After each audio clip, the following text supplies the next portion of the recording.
annoying thing, someone calling up about their CD, and you'd say, well, go ahead, you can send it, and then you have to give them the address, and sit there and think, what street was that? And you spend, whatever, 10 minutes explaining that. Yeah, it's good to know also the publication you're calling. You know, it's helpful as well. I've had people calling me thinking they're calling REAX. I've had people not know the paper's name and creative loathing, which is fun. That's fun. I can do that. Somebody asked me, they told me they wanted to be in REAX magazine. Yeah, if you call me, don't ask about getting a weekend, because that's the other guys. As far as like mailing stuff to you guys, does it matter? I mean, you know, for a radio station, it really doesn't matter. People send a big fancy package, whatever, you work it out, throw it out, and just play the CD. But does a big fancy package, sending it FedEx, maybe putting, you know, I've had people put chocolates in there and confetti and things like that. Does that help at all? I think that anything sort of original or unique you can do will help me put the CD in the player. But I'm sure that this got covered in the promo kit panel, but you don't need a binder with 64 pages there's a thing called a one sheet. It's called a one sheet for a reason. It's one sheet. And if you want to get creative or sarcastic, stuff like that, I love. I think that REAX, you know, we really like stuff that has its own tone, a sort of unique flavor to it. So, I mean, it's really what you want to do. It's better to go original than to just send a huge packet of material.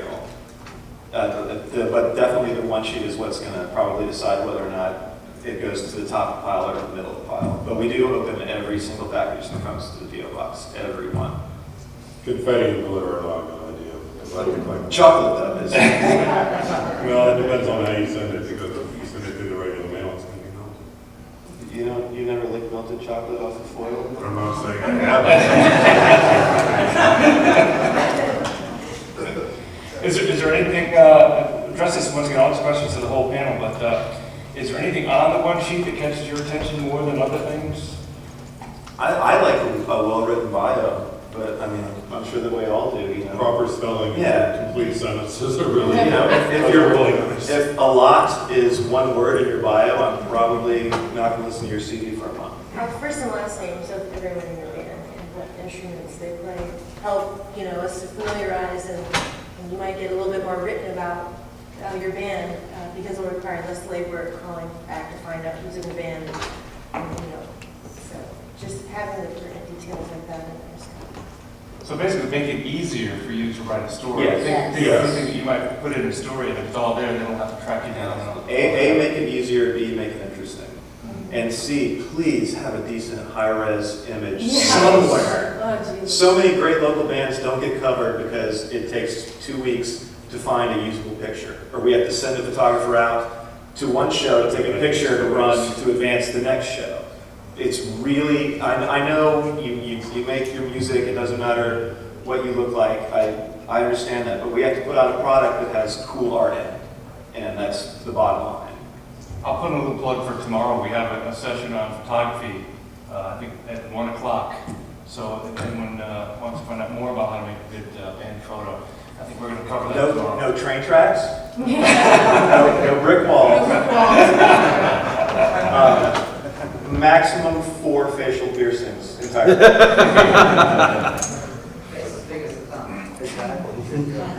Would you rather get that photo in the mail or be able to grab it online? I would rather be sent a link personally.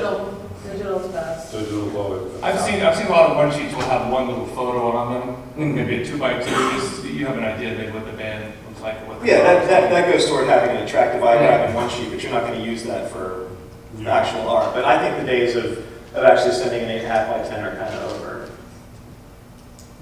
No, I know on some of them, there's a thing, review if you'd like, and people write down kind of like what the band sounds like. You know, it sounds like a combination of Elvis Costello, Ethel Merman, and the Doobie Brothers. I mean, does stuff like that help you out?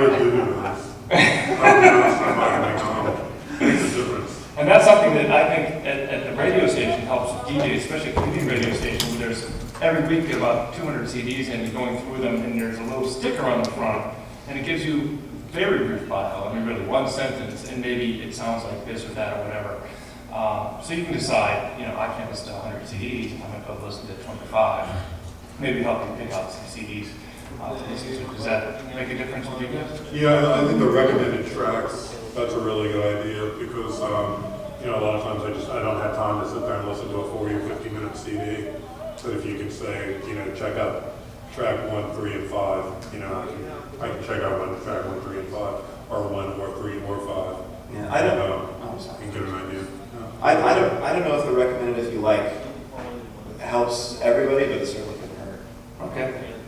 I mean, I've definitely picked something up because it's been compared to a random band that's totally out there. Not even totally out there, but it's just like, oh, it may not, you know, actually sound like that, but. Oh, they hardly ever sound like that. Yeah, but it might make us pick it up, for sure. Unless it says recommended if you like Nickelback. Yeah. And what?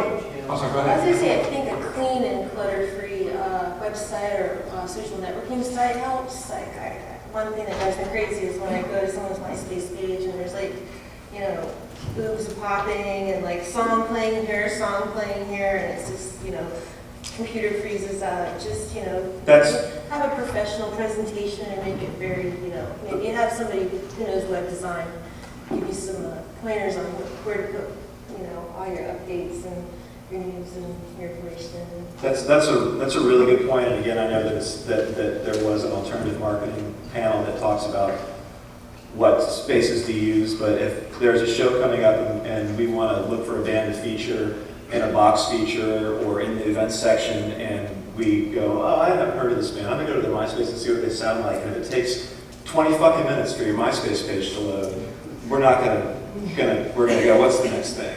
You know, there's 800 videos playing at the same time, Yeah. and it's really, really counterproductive. How about bands trying to reach you through some of the newer media, the Twitter or Facebook or anything like that? Does they get through you that way at all, or is it Yeah. basically sending stuff? Well, I'm not on Twitter, so they would.